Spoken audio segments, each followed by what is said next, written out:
Voy a intentar ser breve e intentar un poco, hacer un vínculo, establecer un pequeño vínculo. Por supuesto, agradecido enormemente a Fundecit por la invitación. Yo me siento en casa. Básicamente soy nacido en Badajoz, formado en la Universidad de Extremadura. Soy licenciado en veterinaria, doctor en veterinaria por la Facultad de Cáceres, y tuve que, entre comillas, emigrar. Mi carrera profesional desde el 2011 ya es fuera de Extremadura. Desde entonces creo que es la primera invitación que no sea un acto puramente académico de la universidad al que tengo el gusto de asistir. Y pues un poco mi idea era, básicamente, conociendo a los dos ponentes, conociendo su background, su formación, su expertise en químicas, en salud global, en biología, en salud de los ecosistemas, pues yo realmente lo que voy a hacer es intentar establecer un pequeño lazo. Mi formación como veterinario, la doctora Mateo lo ha comentado, me siento muy orgulloso porque hace mucha mención, mucho hincapié en la necesidad de la participación de los veterinarios en todo esto, ¿no? Yo soy veterinario, pero también he participado en proyectos de desarrollo de salud global en distintos países, ¿vale? De Latinoamérica y de África. Con lo cual, yo creo que la visión y el papel que podemos tener los veterinarios, sobre todo en el control de zoonosis, es muy importante. Hemos hablado esta mañana, sobre todo, y eso es un toque que les voy a dar a los ponentes, de enfermedades vectoriales. Hay muchas más enfermedades transmitidas por alimentos, enfermedades que no son realmente vectoriales, y yo voy a traer algunos ejemplos aquí. Antes de nada, yo creo que, por deferencia un poco al grupo que me acoge, yo pertenezco a la Universidad Complutense, al Departamento de Sanidad Animal, y nosotros somos un grupo bastante grande. Mi grupo se llama SaludVet, Salud Veterinaria y Zoonosis.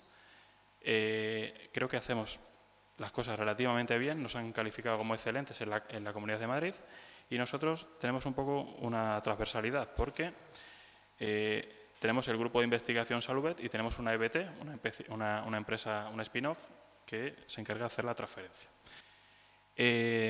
Básicamente nuestras líneas están encaminadas a las zoonosis o a las enfermedades protozoarias, sobre todo ocasionadas por parásitos apicomplejos, básicamente la toxoplasmosis y otras que son casi exclusivamente de interés en sanidad animal. Y nuestro foco, yo creo que es muy transversal, porque estamos orientados a las enfermedades que tienen impacto reproductivo, ¿vale? Yo creo que eso es muy interesante en un mundo global, en un mundo en el que queremos también que la mujer sea más protagonista, si cabe. Básicamente, esta pregunta se la hago a mis alumnos. Yo doy clases en distintos cursos, y entre ellos en medicina preventiva en quinto de veterinaria. Son alumnos que ya tienen cierta formación, y les propongo y les pongo esa imagen, ¿no? Y es la pregunta que les hago. Exactamente, ¿alguien me puede definir con escasamente 2 o 3 palabras lo que es eso? Sí, básicamente One Health. Básicamente esto es un desglose, es una disección de un sistema complejo, que en el fondo es el tema del que vamos a hablar, o estamos hablando esta mañana, y es distintos elementos, distintos factores, distintos vectores que favorecen o, impiden el desarrollo de las distintas disciplinas que están ahí. Algo tan complejo que, realmente necesita de una definición quizás tan pomposa como esta. Los autores de ese trabajo la definen como el cosmos de la salud única, y ciertamente es así. Y esto, obviamente, da una imagen de la complejidad. Si empezamos a diseccionar cada uno de los elementos, no tendríamos tiempo suficiente en esta sesión. Pero realmente estamos más habituados a este tipo de imagen, ¿no? La interacción entre los compartimentos animal, humano, medioambiental. Quizás hay gente que lo desglosa, como en el gráfico de en medio, en una salud ambiental y una salud de las plantas. Bueno, a mí el que más me gusta realmente es el de la esquina superior, de allí de la derecha, básicamente porque todos, bueno, prácticamente no hay distinción y el ecosistema nos envuelve a todos. Y esto es algo muy interesante porque, bueno, hay ciertos estudios, yo por más que leo no lo consigo, y es diferenciar el concepto de eco-health del concepto de One Health. Y básicamente, un poco la dinámica es que eco-health es todo aquello que se encarga básicamente del estudio del medio ambiente. Básicamente también hay una serie de diferencias de definición un poco más filosófica que no termino de comprender, pero la realidad es que estamos en una situación como esta, que lo que antes se llamaba Organización Internacional de Epizootías, que era, digamos, la OMS de los animales, ahora se llama OMSA, Organización Mundial de la Sanidad Animal. Y quizás no lo sé, pero a lo mejor en un futuro todo se unifica en un único organismo integrador. Básicamente ya lo dijo Pasteur, y yo por eso reivindico aquí el papel de la veterinaria como integradora, ¿no? en el concepto de salud. Bueno, básicamente traigo 4 ejemplos, muy brevemente. Este gráfico me parece fantástico. El profesor Marzal ha comentado el interés de los reservorios salvajes, hablaba de la circulación de determinados virus. Centrándonos en zoonosis, esto es un mapa en el que se identifican enfermedades y hospedadores. Hospedadores mamíferos, ¿vale? Realmente hay una correlación directa en la vinculación mamíferos, salvajes domésticos, con la presencia de esa zoonosis. Básicamente, en principio, por la proximidad al ser humano, filogenética al ser humano. Básicamente, los 2 puntos calientes de la circulación de zoonosis y zonas de riesgo son la zona de Sudamérica y la zona de Eurasia. Ciertamente hay una zona por ahí también. Perdóname que voy a poner el indicador. Bueno, básicamente la zona del Cuerno de África también, hay una zona caliente y también la zona de Tailandia. Bueno, pues básicamente, ¿qué hospedadores son importantes y cuáles se consideran como hospedadores zoonósicos? Sobre todo los roedores y los quirópteros. Eso es algo muy interesante. Lo comentaba la doctora Mateo. Sirven de alimento. De hecho, cuando hemos participado en estancias en países africanos, es sorprendente ver la variedad de carne de bosque que encuentras en los mercados. Básicamente porque mucha de la proteína que se come en determinados países no procede de ganadería, procede de caza, ¿vale? Caza silvestre. Otro ejemplo es este diagrama tan complejo, ¿vale? Yo trabajo con toxoplasma, desde que hice la tesis tengo la suerte de poder continuar trabajando en él, y este es un gráfico que es relativamente complejo, pero se simplifica de esta forma. Es el One Health adaptado al ciclo biológico y los ciclos epidemiológicos de toxoplasma. Yo creo que es fantástico porque bueno, probablemente tiene el rango de hospedadores más amplio de todos los parásitos conocidos. La diseminación, la capacidad de diseminación es enorme, ya sea en el papel que tienen los felinos como hospedadores definitivos y diseminadores del parásito a nivel ambiental, o, por ejemplo, en la dieta, cuando nosotros, por ejemplo, comemos carne parasitada. Y hay algo muy interesante. Son parásitos que tienen la capacidad de transmitirse verticalmente, como sucede en otras enfermedades, por ejemplo, vectoriales, y afectar a la siguiente generación, ¿vale? El fin puede ser la mortalidad fetal, pero el otro fin alternativo puede ser la supervivencia fetal y el nacimiento de individuos congénitamente infectados, crónicamente infectados, que pueden mostrar sintomatología en el futuro. Todo esto asociado a, por ejemplo, problemas tan importantes y asociados a pobreza y asociados a determinados contextos como el VIH, enfermedades inmunosupresoras que favorecen la recidiva, la reinfección o la reactivación de enfermedades crónicas como la toxoplasmosis. Yo cuento un chiste siempre en clase y es: 1/3 de la población mundial está infectada por toxoplasma.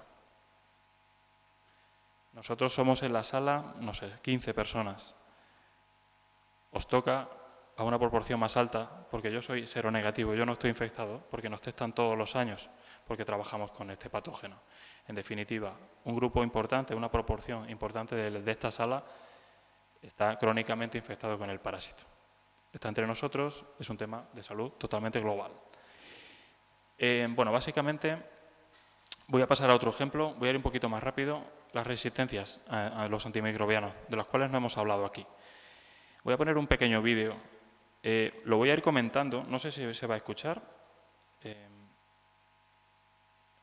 Básicamente es una placa de Petri gigante, básicamente de 60 centímetros por 1,5 metros, en la que lo que se hace es sembrar E. coli. ¿No se está viendo?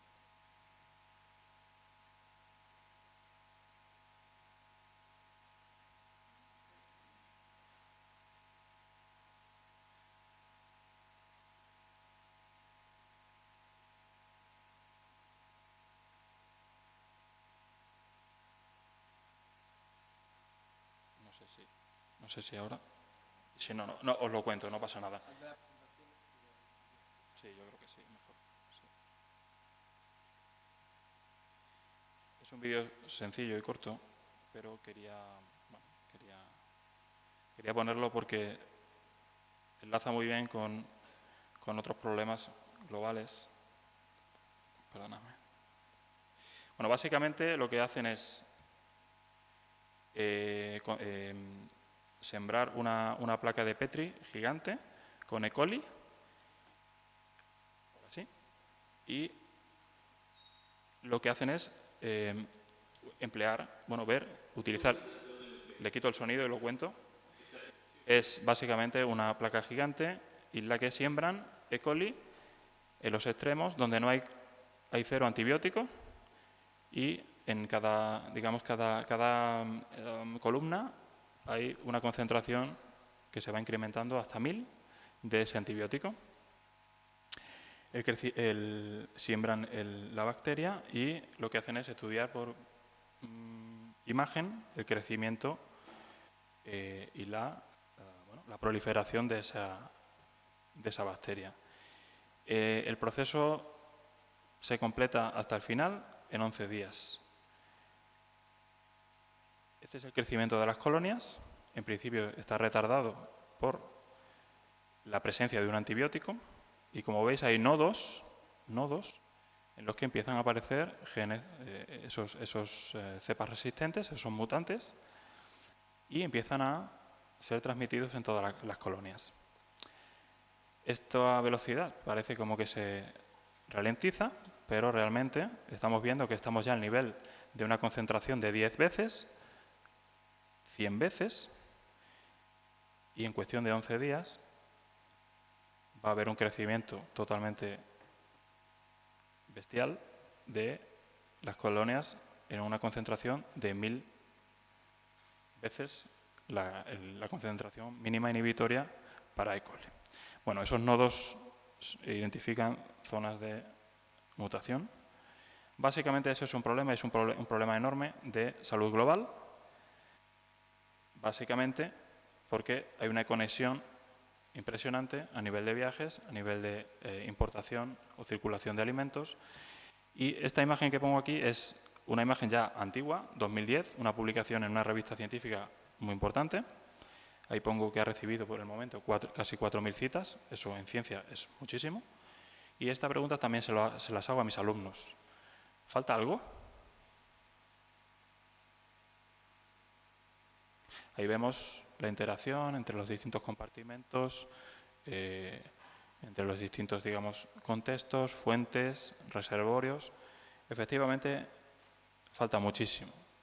Solamente he señalado 3 interacciones que no estaban marcadas. Las hay muchas más. Es un trabajo científico muy potente, en una revista muy potente. Es decir, el sistema es tan complejo que aun siendo publicado en medios de mucho impacto, hay ciertas carencias. En definitiva, esto es algo mucho más complejo de lo que simplemente dice la literatura científica. Voy al último ejemplo y estamos en Extremadura, donde esto es un problema. La tuberculosis bovina por Mycobacterium bovis. ¿Qué es lo que están haciendo ahí esos esos veterinarios básicamente están haciendo la intradermorreacción para la identificación del sobrecrecimiento del grosor de la piel y la identificación de la exposición de ese vacuno a los antígenos de Mycobacterium bovis. Cuando hay reacción positiva, en unos casos sí, en otros no, hay también la presencia de lesiones sistémicas en linfonodos, como en la imagen de abajo, o a nivel pulmonar o en bazo, de la presencia de núcleos, focos caseosos de tuberculosis. ¿Eso tiene relación con el ser humano? Claro que las tiene. De hecho, la tuberculosis por Mycobacterium bovis también es una zoonosis y hay casos, por ejemplo, de mantú positivos en nuestro contexto. Agustín no está, pero era una pregunta directa para él. Básicamente es un tema de salud global y eso es un tema que lo vemos a diario. Ahí pongo una imagen de un jabalí. ¿Qué significa eso? Reservorio salvaje, atravesando la valla cinegética, contacto con ganadería doméstica, y esta es la situación epidemiológica que tenemos actualmente. La tuberculosis bovina es una enfermedad que está en el Programa Nacional de Erradicación y estamos con los datos de la memoria del Ministerio del año pasado actualizados al 22. Y esta es la situación, ¿vale?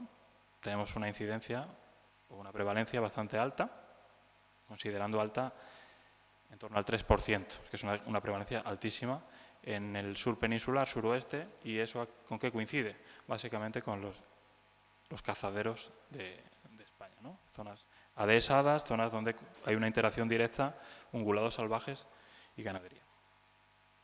Bueno, yo traía una serie de listas, yo voy a terminar aquí. Básicamente los enfoques son múltiples y hay algo que a mí me gustaría destacar, que es cuáles son esas recomendaciones para la implementación de ese concepto de One Health. Y básicamente me gustaría destacar la última que es la promoción de la investigación, del conocimiento, de la educación y de la capacitación de todos los miembros para la lucha conjunta frente a las enfermedades transmisibles, ¿no? Transmisibles y no transmisibles, porque esto del One Health es común. Todo debe basarse en la justicia y la equidad y, sobre todo, pensar si el modelo socioeconómico actual es el correcto. Y para terminar, dos reflexiones, ¿no? Los objetivos del abordaje One Health, y los leo tal cuales, son que los humanos volvamos a conectar con nuestro pasado natural y que aceptemos nuestro lugar en los ecosistemas y que somos dependientes de ellos. Y por el otro lado, que reconozcamos el impacto de nuestro desarrollo en esos ecosistemas y aceptemos nuestra responsabilidad, sobre todo con las generaciones futuras. Hay un punto interesante, estamos hablando de la Agenda 2030, llegará a la 2050 y la 2080, pero en principio todo está pensado para que estén bien engranados o encajados en los objetivos de desarrollo sostenible, que en principio, según Keenan y otros investigadores, pues encajan muy bien cada uno de esos 17 objetivos en el concepto de una salud. Hay una serie de conclusiones, yo creo que las hemos ido comentando todas. Por supuesto, todo es un reto enorme. Yo creo que todos los ponentes coincidimos en que debe ser una tarea integradora, multisectorial. En esta sala tenemos químicos, ingenieros, físicos, veterinarios, médicos. La comunicación es importantísima, el social science, que esa es la primera pregunta que os voy a hacer sobre el social science. Y dejo abierta un debate público, un debate común para todos de opinión. Muchas gracias por la atención.